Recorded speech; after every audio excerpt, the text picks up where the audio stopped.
Canada's Wonderland, explained.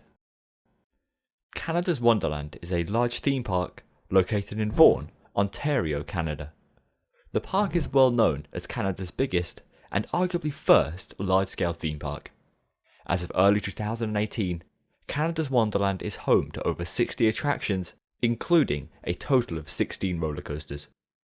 Over the course of its relatively brief history, the park has become an extremely well-visited tourist destination for those in the surrounding areas. Initial plans for Canada's Wonderland began in 1972. During this time, many had realised that Toronto lacked a large-scale seasonal amusement park. As a result, the Taft Company set out to change that. However, the concept of a new amusement park wasn't without its critics. Many disliked the idea due to concerns that regional traffic would increase drastically and that it would ruin the surrounding untouched Toronto area. To combat those against the project, Taft highlighted the positive impact of other theme parks operated by the company on the nearby local communities. These included both Kings Island and Kings Dominion. During the construction phases, the Taft Company planned to alter its well-known formula. While Kings Island and Kings Dominion were built with small-scale Eiffel Tower replicas, Canada's Wonderland gained something different. Located at the end of International Street is a huge mountain. Named Wonder Mountain, the structure features a large waterfall and previously had multiple lookout points, each of which provided fantastic views of the park. After only 2 years of construction, the park opened to the masses on the 23rd of May 1981. With its debut came a wide selection of rides and attractions. During opening year, Canada's Wonderland operated a variety of flat rides, including an antique carousel, a giant enterprise, a teacups ride, and a swinging ship. On top of this, the park debuted a total of 5 roller coasters during its first year, all of which still operate today. In no particular order, these include Mighty Canadian Mindbuster, a large-scale PTC wooden roller coaster; Thunder Run, a Mack Rides powered roller coaster located within Wonder Mountain; Ghoster Coaster, a wooden family coaster also manufactured by PTC; Dragonfire, a thrilling aerodynamics custom looping roller coaster; and finally, Wild Beast, a second large-scale PTC wooden coaster. Development of the park after its debut was initially slow. Canada's Wonderland saw the construction of Whitewater Canyon, an Intamin River Rapids ride, in 1994, while a single year later resulted in the introduction of the park's first new roller coaster, Skyrider.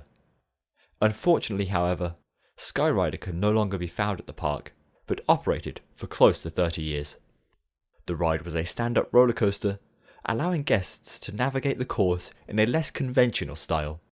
Following the introduction of Skyrider, Canada's Wonderland gained new attractions consistently. 1987 saw the construction of the Bat, a Vekoma boomerang coaster, while several years later resulted in the debut of a shoot-the-chute water ride named Timberwolf Falls. The park went on to welcome the new decade with the construction of yet another large-scale roller coaster. This time, Canada's Wonderland employed aerodynamics to construct Vortex, a suspended roller coaster that allows guests to freely swing from side to side as they navigate the track. Vortex also makes use of the park's iconic centerpiece, Wonder Mountain.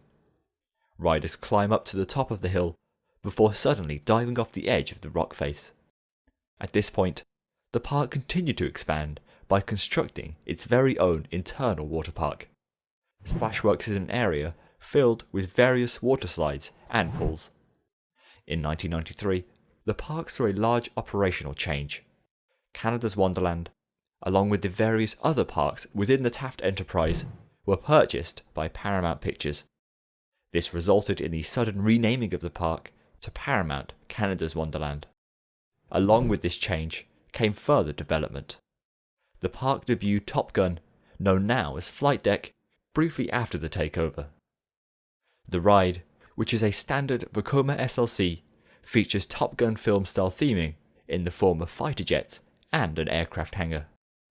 Like many other parks within the former Paramount chain, Canada's Wonderland went on to construct Drop Tower Scream Zone and Intamin Drop Tower. After this installation, the park began to change its focus onto the family market.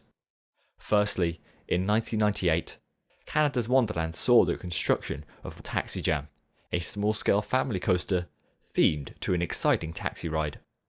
This was quickly followed by the debut of The Fly, a family wild mouse roller coaster constructed by Mack Rides. Over the next few years, Canada's Wonderland continued to install family attractions as well as thrilling flat rides. Cliffhanger, Shockwave, and Cyclone opened to the public year after year, while in 2001, the park installed yet another family roller coaster. The ride, named Silver Streak, is a Vekoma suspended family coaster featuring a mildly intense circuit. The new additions, however, didn't stop there. 2003 saw the introduction of Sledgehammer, a Huss giant jumper, which remains the only one of its kind in the world. This was followed by Time Warp, a Zamperla Valère previously named Tomb Raider the Ride, a single year later. Canada's Wonderland's focus on family additions was still very much in force by the 2005 season. At this point in time, Italian Job Stunt Track, known now as the Backlot Stunt Coaster, opened to the public. Identical versions of the ride can be found at Canada's Wonderland sister parks, including that of King's Dominion and Kings Island.